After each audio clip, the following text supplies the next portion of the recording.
hay algo que uno le dicen y te van a decir muchas veces no. Uno no lo cree hasta que lo vive y uno honestamente no está tan preparado para tanto rechazo. Pero sí firmamos desde el día uno un pacto de accionistas donde si lográbamos, no sé, X dinero en levantamiento de Friends and Family, si lográbamos tener un producto viable con esto, si lográbamos tener un revenue de tanto, nos comprometíamos a renunciar a nuestros trabajos.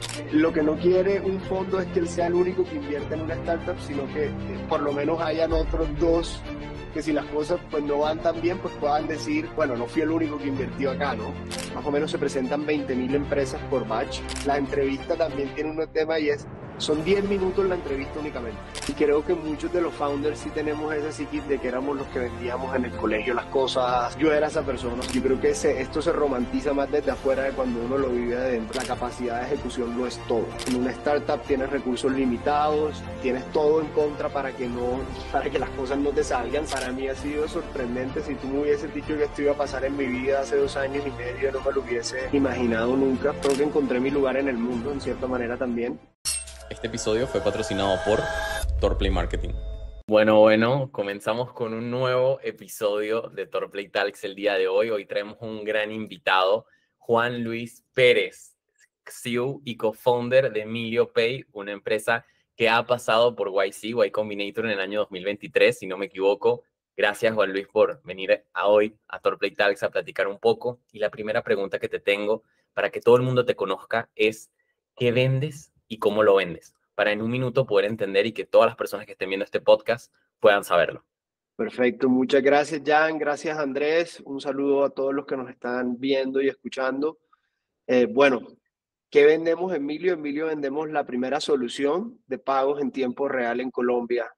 Entonces, esa es la propuesta, simple as it gets. Eso hacemos, pagos en tiempo real, y es lo que queremos venir a solucionar. Buenísimo, buenísimo. Por ese lado, ¿cómo fue el nacimiento de esta idea? Me interesa saber por este lado cómo nace toda esta idea de Emilio en su momento, cómo apuntaron a YC, cómo fue ese proceso. Porque por lo que estábamos hablando antes, me comentaste que tú tenías una firma de abogados. ¿Cómo cambiamos de ese sector, digamos así, legal a pasar a startups? Bueno, la idea de cómo nace Emilio nace de 3 amigos que cada uno en sus negocios, yo en mi firma de abogados, como decías, el otro en otra startup que trabajaba y el otro en su estudio de desarrollo de software, teníamos enormes problemas con que en Colombia no se puede recibir el dinero. Si te lo mandan un viernes a las 6 de la tarde, no lo vas a recibir sino hasta el lunes. O si te hacen un pago desde un banco hasta otro banco, un martes a las 6 de la tarde, también lo esperas ya el miércoles porque ya pasaron los ciclos de ACH, que es como la cámara que compensa los pagos. Entonces sufríamos mucho con eso y sufríamos con que pues, el dinero no llegaba inmediatamente, pero la data también para poder saber quién me había pagado tampoco me llegaba. Entonces, como que esa inconformidad y esa necesidad que veíamos que nos parecía sorprendente que en pleno 2022, 23 cuando empezamos, pues que con todos los desarrollos que había en AI, etcétera, pues que todavía no pudieses pagar y recibir en tiempo real. Entonces, en eso nos enfocamos. Ese fue el problema que quisimos resolver. Nace de ese pain point que teníamos y bueno, la construcción ha sido un tema bien retador. Integrar bancos es retador, empezar a tener este tipo de conversaciones, pero como te contaba antes de empezar, este mes ya estamos lanzando la solución. Creo que increíble todo lo que nos comentas, de verdad, un desarrollo empresarial bastante increíble. Ahora, justamente después de 14 meses de desarrollo que se dice rápido, pero bueno, realmente seguro ha sido un proceso de altibajos realmente increíble. Te pregunto, a mes de lanzamiento de una startup, a muchos fundadores que nos deben estar escuchando y a un proyecto tan grande como es Miliopay a día de hoy, ¿cómo están preparándose para este increíble mes? ¿Cómo están llevando un poco las cosas y la estrategia para darle inicio a todo esto? Que bueno, tiene 14 meses de preparación, como nos comentabas. Sí, en nuestro caso, nosotros estamos orientados en el segmento B2B. O sea, Milio es una solución que hoy en día la utilizan bancos para ellos disponibilizarles nuevos canales de pagos en tiempo real a sus clientes. Eso por un lado es como nuestro partner, yo más que cliente lo llamo nuestro partner, son bancos. y a ellos les ponemos las tecnologías, a billeteras digitales. Imagínate el caso que pueda recibir remesas de Miami en Colombia en tiempo real, como si fuese un Zelle en Estados Unidos. Entonces, como mi venta es B2B, mi venta es 100% consultiva. Yo, que también soy el encargado de hacer ventas, las inicié, no sé, hace 4 o 5 meses. Empecé esta conversación construyendo el producto, pero ya teniendo como esa parte previa de ventas y no esperar a que en el mes viésemos que era lo que íbamos a empezar o a quién íbamos a empezar a contactar. Nosotros hicimos la tarea desde hace 4 o 5 meses. Justamente por esa parte, Juan Luis, creo que bueno, la tarea para muchas personas o para muchos fundadores que apuntan a este tipo de target tan elevado como podría ser bancas, que bueno, aparte de ser métodos tradicionales, como tú mismo comentabas, que pese a todos los avances todavía quedaban cosas que eran muy rudimentarias o procesos muy rudimentarios. A la hora de adquirir este tipo de clientes, por así decirlo, más exclusivos que apuntan a otro tipo de target, ¿cómo ha sido ese proceso a día de hoy? ¿Cómo funciona la adquisición de clientes de EmilioPay a pleno lanzamiento? ¿Cómo funciona un poco la estrategia y cómo lo tienen planteado para los siguientes meses? Perfecto. Digamos que la estrategia para nosotros ha sido definir a qué nichos queremos ir. O sea, yo creo que eh, las soluciones siempre hacen más sentido en unos segmentos que en otros. Entonces, lo primero que uno tiene que saber es a dónde voy dirigido, a quién dirijo mi solución, porque algo de lo que uno puede pecar es querer venderle la solución a todo el mundo, y creo que es uno de los errores, porque lo importante también es encontrar el product market fit en el momento en que tú lanzas, y seguramente pues habrá muchos aprendizajes, y esos aprendizajes los vas a tener en la medida en que te puedas nichar en un segmento en específico para que entiendas dónde es que tu solución aporta valor. Entonces, eso por un lado, y entendiendo pues a partir del nicho cuál es mi audiencia. En mi caso son directores de medios de pago, vicepresidentes de medios de pago, CFOs. Entonces, esa audiencia también, la forma de alcanzar esa audiencia es diferente. Entonces, hemos planteado estrategias desde LinkedIn, desde empezar a escribir artículos relevantes sobre, por ejemplo, casos de uso de pagos. Entonces, a mí personalmente como abogado de formación se me da bien escribir. Entonces, escribo artículos donde llamo la atención sobre algunos temas de pagos que sé que a mi audiencia le interesan. Genial. Por ese lado, ¿también has pensado en otros tipos de adquisición de clientes por otras redes sociales o te piensas mantener directamente solo por LinkedIn? Las otras redes sociales, nosotros desde nuestra perspectiva en este momento, y yo creo que eso va cambiando a medida que la empresa también va madurando y va creciendo, pero desde nuestra perspectiva las otras redes sociales es más para temas de awareness que de conversión. Entonces, no sé, que pues tú puedas mostrar lo que estás haciendo en el día a día de tu empresa a través de redes sociales como Instagram o como Facebook. No creo que en nuestro caso sea TikTok, eh, pero mostrarlo y que la gente siente una confianza que cuando entra a la página, al perfil, pues hay información actualizada, información relevante, pero no lo vemos tanto como que vamos a convertir a partir de eso. La estrategia está más enfocada en LinkedIn, como dices, y sabes también que nos ha ido muy bien, nos ha funcionado muy bien ir a congresos. Eso nos ha funcionado muy bien. O sea, ir a congresos, tener un stand, poder hablar con todas esas personas que participan y quieren ver qué es lo nuevo que hay. Eso nos ha funcionado mucho porque además, en mi caso, puedo interactuar con las personas que son los decision makers de esas organizaciones. Entonces, el journey de venta también se me hace más corto, y también me permite hacer otra cosa, y es generar una relación personal con esa persona que potencialmente puede llegar a ser mi cliente. 100%. Nosotros también en Torplay, bueno, al final también somos una B2B, nos dimos cuenta con el paso del tiempo, más bien el primer año y medio de Torplay subsistió directamente por eventos, por hacer networking, por dar charlas y por conectar con otras personas que se sientan identificadas o que necesitan nuestros servicios. Entonces sí, también nos han ayudado muchísimo los eventos, y después la parte B2B ha sido una locura desde que empezamos a desarrollar el servicio por ese lado. Por otro lado, con una pregunta acerca de Emilio, es cómo crees que podrías empezar a explotar de otra manera también LinkedIn, aparte de guiones, digamos así, artículos. ¿Cómo te ves explotando esta red social? ¿Piensas hacer también algún evento virtual? Bueno, sí, ciertamente los webinars es algo que tenemos presente. Entonces sí, creo que es algo que se va a empezar a dar. Hay espacios, por ejemplo, en Colombia, en la agremiación de las fintechs que se llama Colombia FinTech, hay webinars todas las semanas de distintos temas y los que hacemos partes podemos empezar también a usar esos espacios. Entonces, es algo que tenemos pensado hacerlo.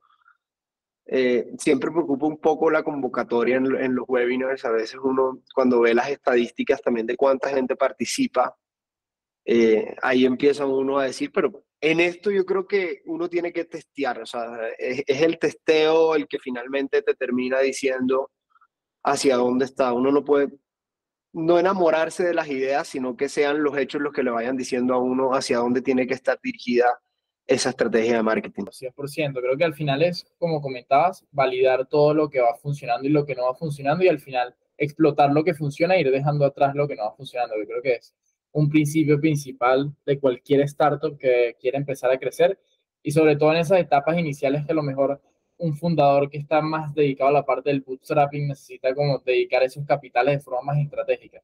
Entonces, buenísimo por esa parte. Ahora, Juan Luis, te pregunto, a la hora de iniciar este tipo de estrategias de marketing en LinkedIn y demás cosas, bueno, vienes de una firma de abogados para después pasar a una startup de Y Combinator, creo que un pequeño salto bastante potente, pero a la hora de ya venías con una experiencia previa en LinkedIn que te llevó a decidir que Emilio Pay pudieras llevar la estrategia de este lado, ¿empezaste tú directamente como fundador a darte golpes con LinkedIn iniciar o directamente cómo funciona el equipo de marketing que te lo lleva a día de hoy o lo sigues llevando tú?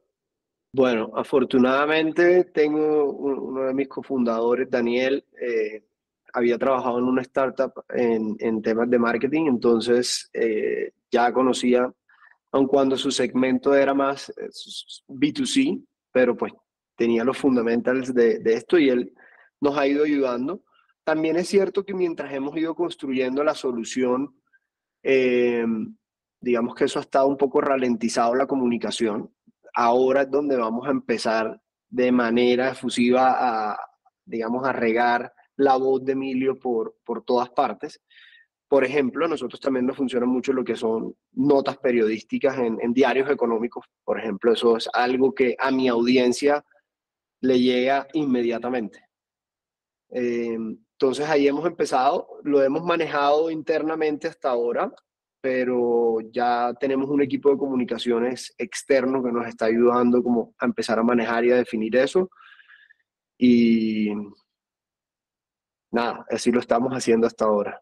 Por este lado, me nace la pregunta de preguntarte cuántas personas tienes en tu equipo de marketing interno. O sea, ya me comentaste que tienes una empresa externa que te está ayudando con comunicación, pero también tienes equipo interno, ¿o lo piensas todo delegar? En este momento todo lo estamos delegando, pero justamente estamos pensando que pueda entrar una persona al equipo a un rol no solamente de marketing, porque es que es marketing, implica también comunicaciones, implica también un poco de redes sociales.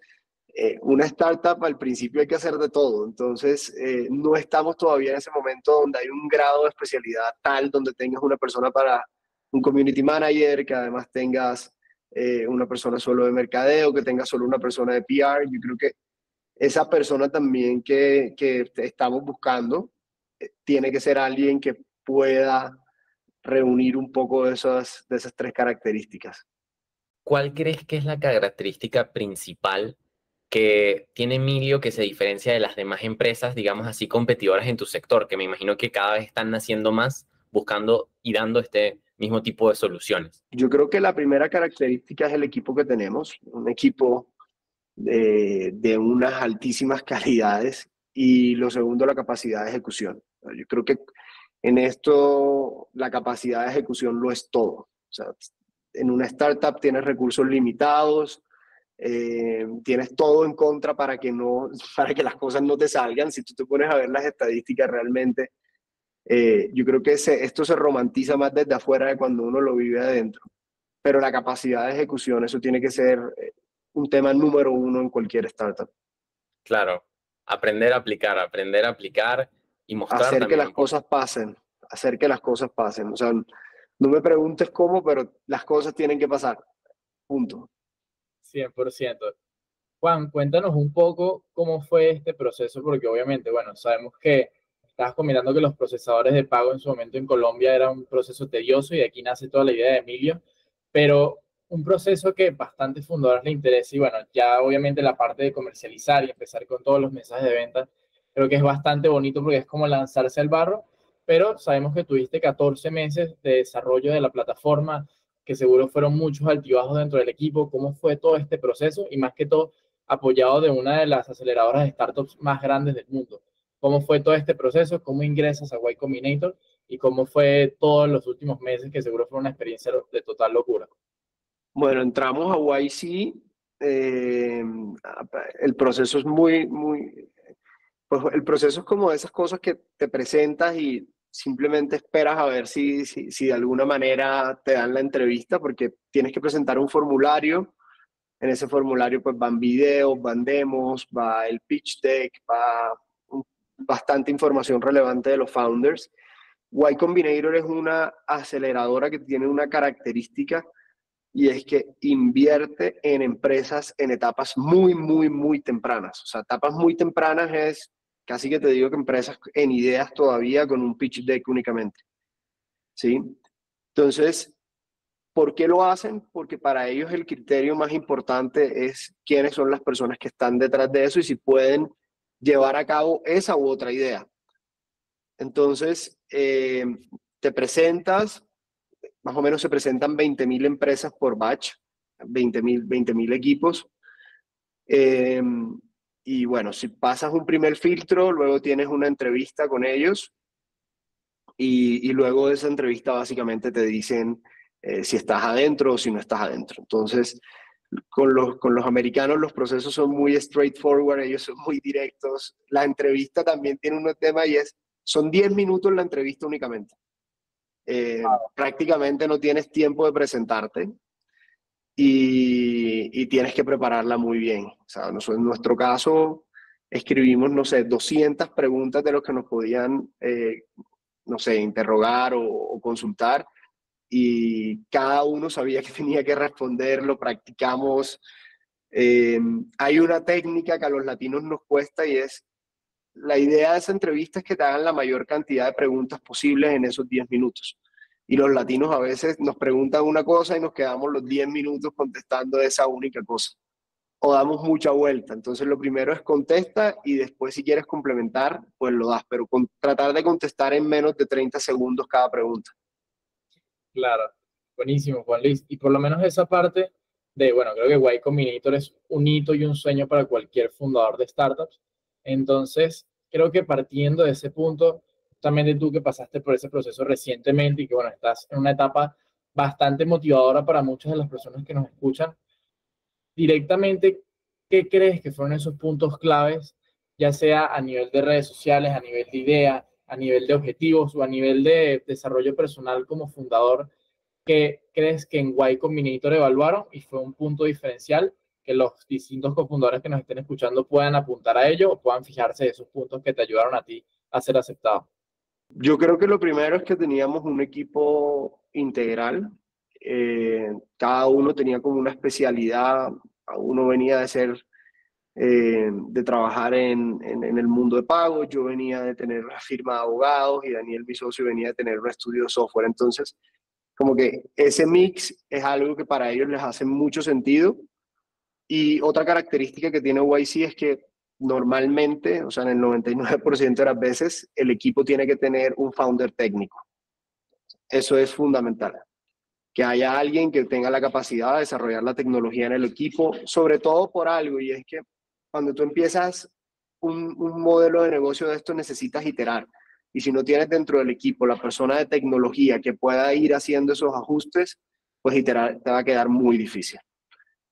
Y lo otro creo que era que éramos founders grandes, o sea, como que teníamos experiencias previas en trabajos previos. De hecho, entran personas súper jóvenes, 22, 23 años, y nosotros éramos los mayorcitos como con 33, 34 cuando entramos a YC.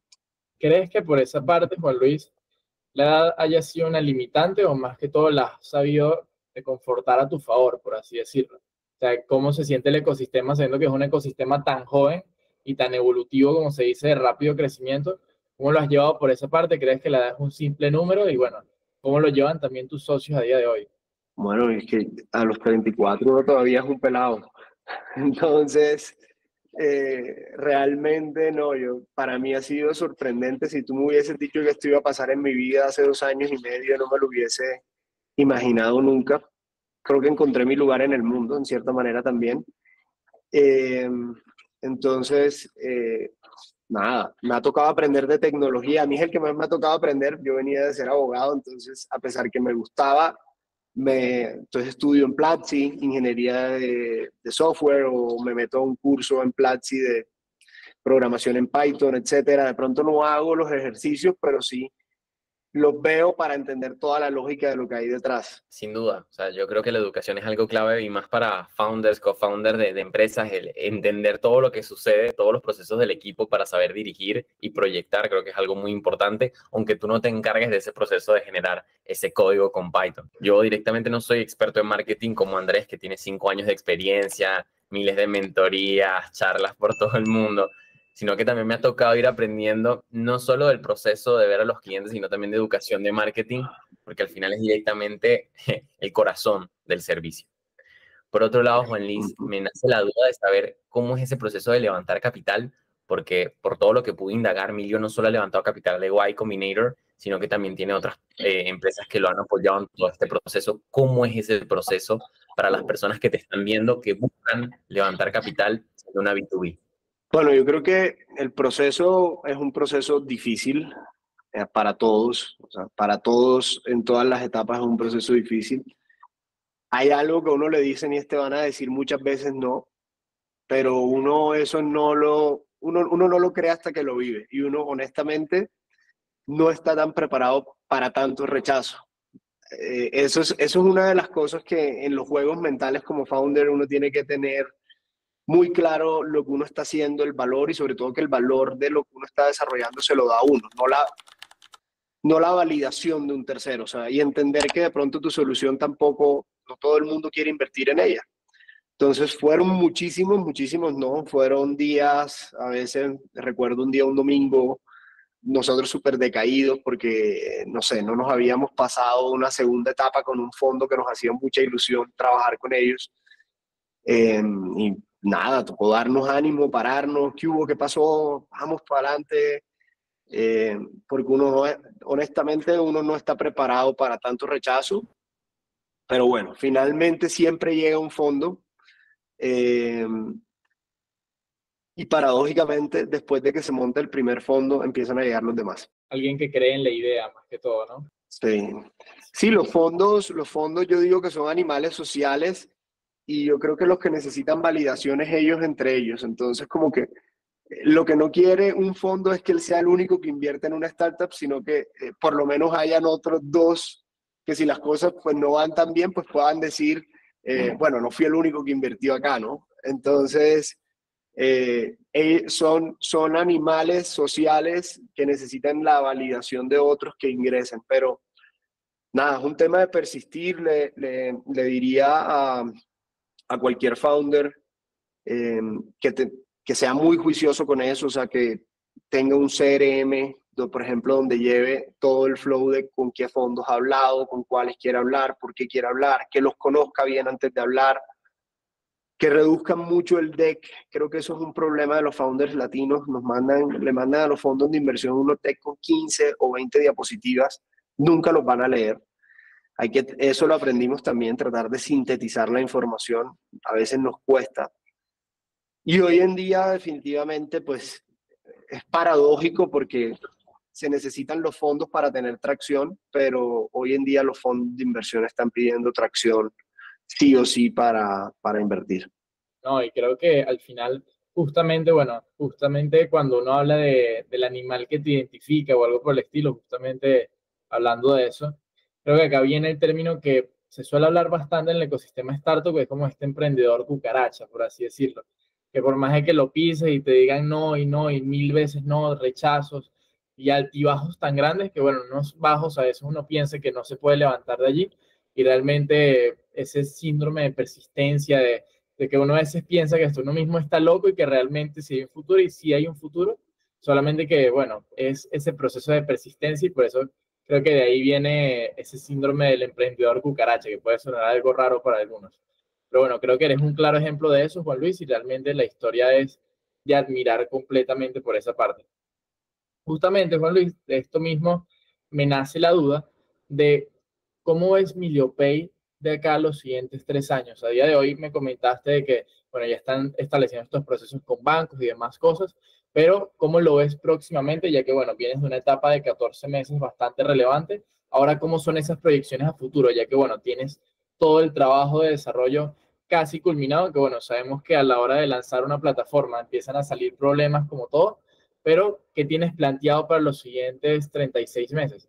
Bueno, para los siguientes 36 meses, yo creo que vamos a hacer el primer sistema de pagos que conecte a Latinoamérica en tiempo real y a Estados Unidos. Eso va a ser algo fundamental porque tenemos una tecnología que nos permite hacer la escalabilidad de tener un sistema de pagos que funcione local y cross-border. O sea, ese es mi sueño, que puedas pagar desde Chile en tiempo real a Colombia, o puedas pagar desde Colombia a Venezuela en tiempo real, ¿no? Sin ningún problema.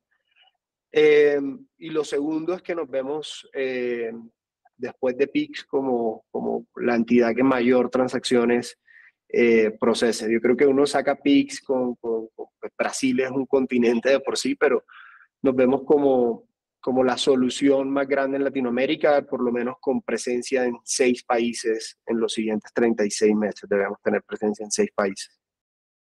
Sí, creo que al final justamente de esta parte del desarrollo es algo exponencial y algo que, bueno, todos los fundadores siempre nos interesa saber cómo fue este proceso a la hora de crear y crecer toda una startup desde cero, y sobre todo un desarrollo tan amplio de un software, más que todo a la hora de vendérselos a bancos tradicionales, que sabemos que son procesos bastante rudimentarios, y seguro lo viviste. ¿Cómo fue esta parte? Porque, bueno, aparte de lidiar con todos los inversores, con este speech todos los días y demás cosas, ¿cómo estás llevando a día de hoy, o cómo fue el proceso que muchas personas se suelen saltar a la hora de desarrollar una idea? Porque muchas personas, bueno, a día de hoy, por lo menos con la inteligencia artificial y la medicina, directamente, bueno, no, yo voy a hacer una inteligencia artificial que suplante a los médicos. Y realmente hay bastante permisología y cosas que necesitas por detrás para meterte en procesos tan rudimentarios. ¿Cómo fue este proceso para MilioPay y cómo lo vivieron más que todo a la hora de trabajar con lugares tan de antaño, por así decirlo? Bueno, yo creo que en el proceso de creación son varias cosas. La primera, a veces es más importante saber qué no quieres hacer que lo que quieres hacer. Yo creo que también definir en dónde no vas a poner esfuerzos es importante, porque, vuelvo y repito, los recursos económicos, de equipo, de tiempo, empezando una startup, son muy limitados. Entonces tienes que saber muy bien dónde pones esos recursos. Lo segundo que también hicimos fue conversar con muchas personas del sector a entender exactamente qué era lo que más le dolía, y no que lo que nosotros estábamos haciendo eran simples suposiciones.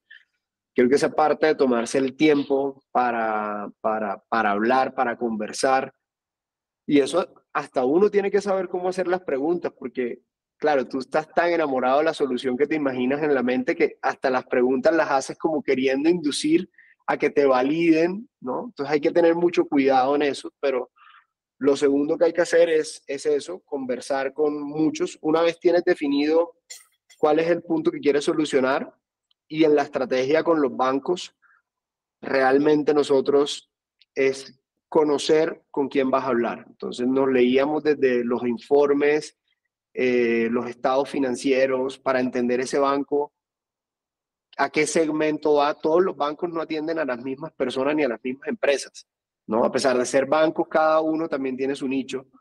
Entonces, cuando entiendes eso, te puedes como montar en ese bus de hacia dónde va la entidad, porque las entidades son tan grandes que ellos no van, ¿sabes?, a doblar una calle para montarse en lo tuyo. Tú eres el que tienes que entender ellos hacia dónde quieren ir y si puedes aportar valor en esa trayectoria que ellos llevan. Entonces, eso ha sido importante. Nosotros somos, cuando tenemos una reunión, una primera reunión o algo así, podemos demorarnos 2, 3 horas preparando, conociendo con quién es la persona que vamos a hablar, qué le gusta.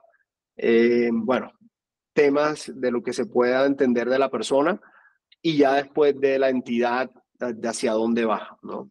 Eso nos ha, como que esa disciplina creo que ha sido importante mantenerla para tener éxito. Y ese proceso con los bancos, ¿aproximadamente cuánto tiempo dura? Obviamente sabemos que con cada entidad es distinta. Nosotros hemos trabajado también con entidades educativas muy grandes, universidades, haciendo colaboraciones de cursos, diplomados, etcétera. Y sabemos que el proceso de reunión tras reunión, después aprobación, es de varios meses. Con Milio, ¿cómo ha sido ese proceso más o menos con las entidades bancarias que han estado trabajando? Con Milio también ha sido procesos, son journeys de 4 o 6 meses pueden ser. Eh, y es natural, o sea, son entidades tan grandes que tienen que brindar tanta solidez y tanta confianza al sistema financiero que pues les toma ese tiempo y uno quisiera a veces, uno va como con ese ímpetu y esa velocidad de startup y ellos no. Y de los aprendizajes que más que he tenido en este proceso es precisamente entender que no todo está bajo mi control en esos escenarios. Uno quiere como presionar, uno quiere que salga más rápido, que la gestión sea más diligente, pero nada, los tiempos son los tiempos. Wu Wei. 100%, Juan Luis. Increíble, de verdad, todo lo que nos comentas. Creo que un camino de emprendedor ideal, bueno, empezar por una firma de abogados a los 26 años, estuviste en la firma hasta MilioPay, nos comentaste. Más que todo, bueno, creo que a la hora de hablar también, como toda la audiencia que nos escucha también son fundadores y personas que aspiran a esto, cuéntanos un poco, Juan Luis, cómo fue ese proceso de repente un día tener como ese éxito mediático que muchas personas comentan, de a lo mejor ya tener 6 5 años con una firma de abogados, demás cosas, pasar con todo, tener ese éxito mediático y de repente querer dejarlo todo para dedicarte a una idea, a un proyecto. ¿Cómo fue ese proceso? ¿Cómo lo viviste también? ¿Y cuáles serían tus recomendaciones también para personas que están en un proceso similar? Ok, ese proceso fue largo, fue un proceso de enfrentar muchos miedos internos míos de seguridad, de cariño también, porque pues como digo yo, Lois, que es la firma de abogados, es mi primer bebé. Pero bueno, no porque tengas un hijo no puedes tener un segundo, ¿no? Entonces, creo que tuvimos un buen equipo. Empezamos a trabajar, lógicamente, cada uno teniendo sus empleos cuando empezamos Milio, pero sí firmamos desde el día uno un pacto de accionistas donde si lográbamos, no sé, X dinero en levantamiento de Friends and Family, si lográbamos tener un producto viable con esto, si lográbamos tener un revenue de tanto, nos comprometíamos dentro de los 30 días siguientes a que eso ocurriera, a renunciar a nuestros trabajos. Eh, y eso pasó y eso fue lo que cumplimos. O sea, como que teníamos desde el día uno el horizonte claro de lo que queríamos. Yo sí, honestamente, pensaba que podía hacer las dos cosas. O sea, cuando me monté en esta iniciativa, yo pensaba que podía como trabajar medio tiempo acá y estar medio tiempo acá y seguir manejando, pero no, es imposible. Realmente esto, si tú quieres hacerlo bien, tienes que estar full time y eso también habla un poquito de que tienes que quemar las naves para poder realmente emprender como esa nueva aventura, porque si no siempre vas a estar mirando atrás, vas a estar mirando, ¿no? Como deseando volver a la playa y estás empezando pues un nuevo viaje. Entonces hay que quemar los barcos. Curiosamente, esa frase nosotros siempre la decimos, yo y Andrés, más bien, Andrés, no sé si quieres comentar un poco tu historia. Andrés deja la universidad por Torplay, porque ya nos estaba empezando a ir bien y habíamos justamente firmado también un pacto entre nosotros, mira, empezamos a ganar tal cantidad y directamente vamos full time a esto porque ya teníamos equipo y nosotros en ese momento capaz no le dedicamos el mismo tiempo que el mismo equipo que teníamos. Y era como nosotros estamos liderando este barco. No sé, Andrés, si quieres comentar esa parte. Sí, realmente, bueno, más que todo, justamente lo que comentas, Juan Luis, porque al final, por más de que sean decisiones de dejar una firma, dejar la universidad, en el caso de alguien, dejar la carrera mucho más avanzada, porque bueno, yo estaba justamente a mitad de carrera, pero hay casos de personas que directamente la dejan un año, 6 meses antes de terminar, pero bueno, creo que al final es cuando uno justamente siente ese llamado, y justamente tú lo comentas al inicio del podcast, sientes que conseguiste algo real con Milo, que conseguiste como esa razón de vida. Y creo que eso es lo bonito de todo el proceso como emprendedor, ¿no? Que al final es saber que ese proceso te está llamando y atacarlo y hacerle caso, por así decirlo, y ya quemar ese barco justamente, porque si no, uno siempre va a estar pensando de ese puerto seguro, pero al final el puerto seguro a lo mejor te está dejando un paraíso que desear ya para un futuro, y es mejor hacerlo que estar pensando toda la vida qué hubiera pasado si, porque bueno, a lo mejor hubiese llegado a una vida infeliz, por así decirlo. Bueno, creo que al final todo parte de la misma base, porque tú mismo lo comentabas, Juan Luis, y realmente me alegra escucharlo de un exponente tan grande como tú, realmente, de alguien que ha logrado ciertos hitos que para nosotros son un objetivo 100%. Creo que Y Combinator es algo increíble, Juan Luis, y de verdad felicitarte y quitarme el sombrero por esa parte, porque es algo deseable para cualquier emprendedor que seguro también nos esté escuchando. Justamente por eso, Juan Luis, bueno, te estábamos comentando, creo que esta parte no la habíamos hablado por LinkedIn directamente cuando hicimos ese primer contacto, pero nosotros directamente, Torplay se enfoca también en servicios de marketing exponencial, también por eso hablábamos de LinkedIn en un inicio. Justamente uno de los regalos de tenerte acá en Torplay Talks, porque realmente no es solo la entrevista, nosotros siempre nos enfocamos en aportarle valor al invitado, en que puedas llevarte algo de nosotros, y que bueno, cuando estemos en Colombia también, quién sabe, tomarnos un café, vernos por allí, porque Claro, tenemos un viaje planteado para los siguientes meses por allá. Además, acá los espero. 100%, somos compañeros de frontera, como se dice. Ajá. Entonces vamos a estar por allá seguro. Y Juan Luis, justamente, realmente nuestro objetivo con esto también es que en unos meses cuando nos encontremos en Colombia digas, wow, esta entrevista de podcast me ayudó a llevar estos resultados en LinkedIn. Por eso justamente nosotros personalmente, Jan y yo, te queremos hacer el regalo de nuestro servicio B2B, que es justamente para plataformas como LinkedIn, que realmente a día de hoy tenemos resultados con más de 1000 contactos mensuales, que realmente estos son no solo métricas vacías, como se suele conocer, pero al final creo que nosotros que trabajamos tanto Instagram como LinkedIn, que eso después lo vamos a estar hablando también, porque nosotros a día de hoy, así como aseguramos 1000 contactos en LinkedIn, aseguramos más de millones de visualizaciones en plataformas como Instagram, TikTok, que son un poco más para empresas B2C, entendemos, solamente como comentabas al inicio. Entonces, realmente, Juan Luis, darte esta noticia, darte este regalo de parte del Muchas gracias. corazón de todo el equipo de Torplay y contactarnos en la semana, que bueno, seguro el equipo se va a estar contactando contigo a partir del lunes, porque bueno, ya estamos acá finalizando la semana, seguro ya vas a estar disfrutando del sol colombiano en los próximos días, mañana es domingo, pero seguro vamos a estar en contacto para darle inicio a todo y bueno, tener esa primera reunión para darle inicio a este regalo. No, muchas gracias. Gracias, muy honrado. En la parte del servicio, con lo que Andrés se quería comunicar de los 1000 contactos, es que no conectamos con 1000 personas y ya que estén en LinkedIn, sino directamente con clientes ideales. En el caso de Emilio, obviamente con entidades bancarias, con CFOs, con, digamos así, codirectivos, vicepresidentes bancarios, no solo de Colombia, sino de toda Latinoamérica, para que puedas lograr alianzas. También posicionamiento en eventos. A las empresas B2B les funcionan muchísimo las charlas. Yo por lo menos ahorita, como te comentaba Andrés, voy a estar dando una charla en Pereira en un evento de Web3, pero hablando de marketing. Entonces, esas son las cosas que hacen la diferencia para posicionarte líder en tu sector, y obviamente con el objetivo de que consigas el top voice. Me imagino que lo conoces en LinkedIn, es lo más famoso, es más que un verificado en Instagram.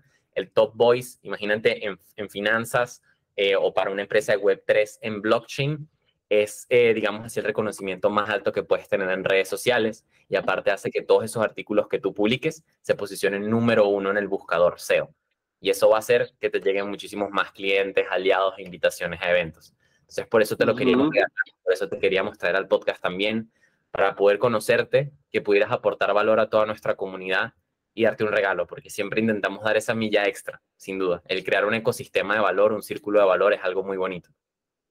Súper, muchas gracias. La verdad, me ha encantado y yo creo que aquí todos estamos aprendiendo. Yo creo que si algo también tiene este ecosistema que me ha gustado, es que lógicamente es muy competido, pero también la gente, veo, todos estamos muy dispuestos como a colaborarnos, ¿no? O sea, si llamas a una persona, esa persona como que te habla de su experiencia. Siento que es un ecosistema también donde hay mucha colaboración.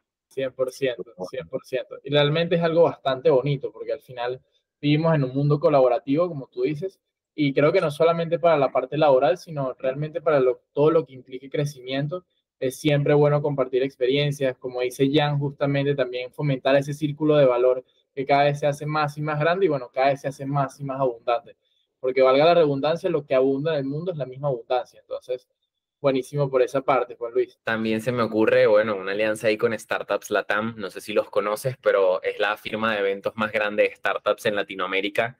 Nosotros somos el único que tienen en Venezuela y ahí se pueden hacer también cosas muy chéveres para colaborar con Milio y que puedan también crecer y conocer también otras empresas B2B que los pueden apoyar. Espectacular. Fomentar todo el ecosistema, más que todo, porque justamente como te comentaba Jan, nosotros encantados de también todos los bancos que tenemos acá en Venezuela que están empezando a trabajar con el servicio, darles toda esa base de datos y ese contacto directo, como ese decision maker justamente que comentabas, que seguro va a ayudarles a acelerar procesos y bueno, abrir nuevos mercados, que al final también es la idea de abrir nuevas fronteras e ir evaluando toda esta parte que seguro contactos van a necesitar y sobrar en las próximas semanas. Y bueno, realmente encantado de decir que Juan Luis en agosto seguramente va a ser Top Voice directamente en LinkedIn, entonces a trabajar para eso, Juan Luis. Realmente, más allá de, ya bueno, hablamos un poco del proceso de Emilio Pay y cómo fue todo, quisiéramos hablar también un poco más de ti, Juan Luis. ¿Cómo fue un poco esa experiencia pasada o cómo fue ese camino como emprendedor a inicios? Porque bueno, creo que muchos están como, bueno, sabes, yo vendí chupetas en el colegio, yo hice esto, o realmente no sientes que hayas tenido algo así, sino de repente fue después de la universidad, voy a iniciar mi primera firma de abogados. ¿Cómo fue un poco esta parte y cómo sientes que fue ese llamado? Porque tuviste un llamado a los 34 años para pasar a Emilio Pay. ¿Cómo fue ese primer llamado a la industria? Bueno, yo no sé, pero justo esta semana estaba en un evento acá en Bogotá y creo que muchos de los founders sí tenemos esa psiquis de que éramos los que vendíamos en el colegio las cosas, ¿no? O sea, muchos tenemos esa psiquis. Yo era esa persona, o sea, yo vendía de todo, yo hacía rifas, yo daba clases de inglés después del colegio. Yo, sí, toda mi vida, o sea, toda mi vida como que he tenido esa pasión por emprender, por hacer cosas, por ganar dinero. En la universidad también trabajé mientras estuve en la universidad, vendía repuestos, mandaba repuestos a Montería, trabajé en una aseguradora. Eh, sí, no sé, y tuve una carrera corta como en firma de abogados de mis profesores porque yo duré 2 años y medio y a los 2 años y medio de estar ahí monté mi firma de abogados. Entonces, eh, no, creo que es una psiquis, creo que ser un poquito uno como descarado, como siempre querer más, como, eh, sí, como que nunca me conformaba, o sea, siempre he querido estar haciendo cosas nuevas, entonces es una psiquis, para mí es una psiquis. Ahora, hay otros founders con otras características de otros contextos. En mi caso, y cuando digo que es una psiquis, es mi psiquis, o sea, es en particular. ¿Sientes que un founder tiene que tener alguna cualidad específica para levantar capital? ¿Directamente sientes que tiene que tener alguna habilidad en específico? Pues yo te diría algo, sin duda alguna, hoy en día hablar inglés es un tema fundamental. Muchos, o sea, los fondos grandes, muchos están allá.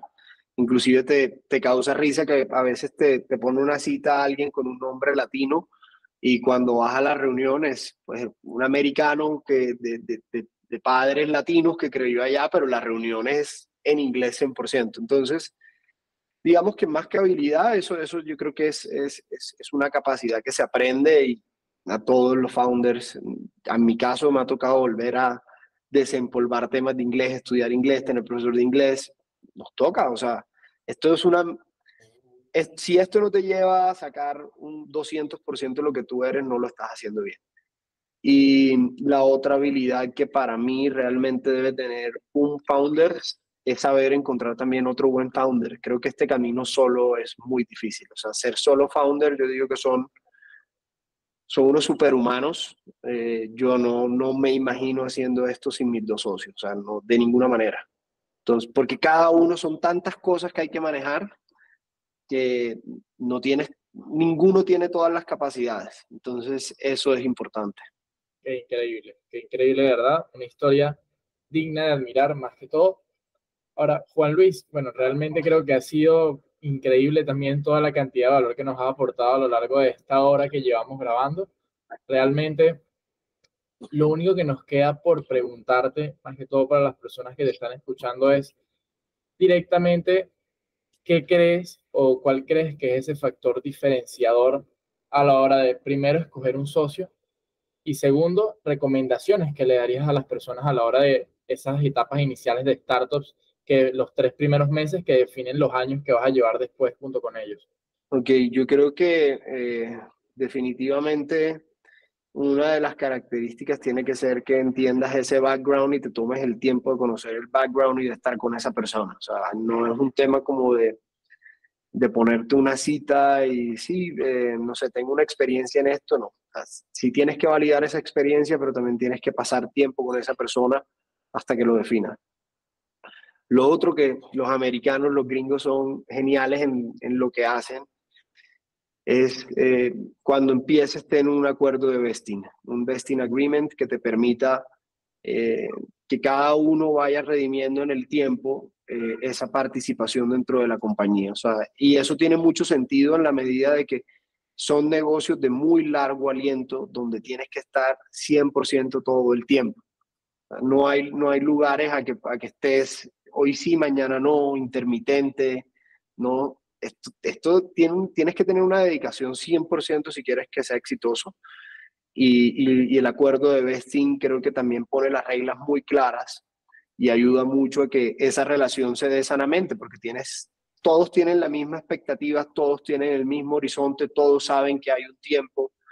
Eso es fundamental. Eso de empezar sociedades que vamos 50 y 50, como normalmente puede pasar acá en nuestros países, no aconsejo que sea la manera. Buenísimo. Juan Luis, agradecerte por tu tiempo, realmente aportaste muchísimo valor, sin duda alguna, cuando salga este episodio estoy seguro que esos comentarios van a reventar, porque normalmente nos escuchan muchos co-founders de distintas startups en LATAM, España, Iberoamérica en sí. Entonces agradecerte por tu tiempo, decirte que tienes abiertas las oficinas acá de Torplay en Caracas cuando gustes venir, igual te avisaremos cuando estemos por Colombia. Gracias, acá los espero en Bogotá. Con el favor de Dios, con el favor de Dios. Y bueno, decirte que empezamos a colaborar en conjunto, que el equipo te va a estar contactando y bueno, poco más. Sí, 100%. Gracias. Juan Muchas Luis, gracias y bueno, dejarles ahí nuestra página www.miliopay.com a todos los que nos escuchan y puedan ver las soluciones de pagos en tiempo real que estamos construyendo en Colombia. Este episodio fue patrocinado por Torplay Marketing.